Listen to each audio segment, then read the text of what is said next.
Visa ticket সহ নানা জটিলতায় মালয়েশিয়ায় যেতে পারেননি প্রায় 17,000 কর্মী বলে জানালেন প্রবাসী কল্যাণ প্রতিমন্ত্রী। শ্রমিক যেতে না পারার ঘটনায় সিন্ডিকেট আর রিক্রুটিং এজেন্সির কাঁধে। প্রতিমন্ত্রী আরও জানান, মালয়েশিয়ায় সৃষ্ট সংকট তদন্তে এরই মধ্যে 6 সদস্যের তদন্ত কমিটি গঠন করা হয়েছে। দোষীদের বিরুদ্ধে কঠোর ব্যবস্থা নেওয়ার কথাও জানিয়েছেন তিনি। এদিকে সংক্ষুব্ধ কেউ মামলা করলে তদন্ত করবে সিআইডি বলে জানিয়েছেন গোয়েন্দা সংস্থাটির প্রধান। নানা অনিয়মের অভিযোগ এনে মালয়েশিয়ার শ্রমবাজার বন্ধ করে দেয় সে দেশের সরকার। গেল 31 মে ছিল শ্রমিকদের প্রবেশের শেষ দিন।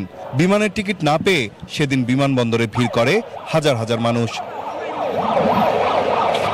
প্রবাসী কল্যাণ মন্ত্রণালয়ের তথ্য বলছে, এরই মধ্যে মালয়েশিয়া গেছেন 4,76,672 জন শ্রমিক, যেতে পারেননি 16,976 জন।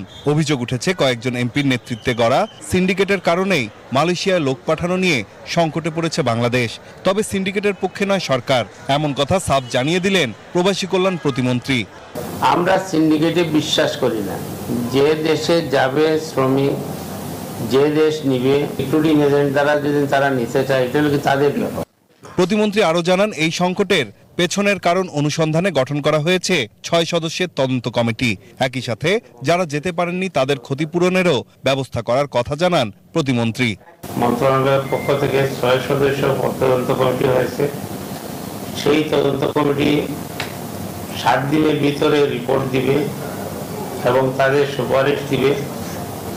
এবং আমি বিশ্বাস করি যারা এইটার জন্য দায়ী হবে তাদের বিরুদ্ধে আমরা শাস্তিমূলক ব্যবস্থা গ্রহণ করব।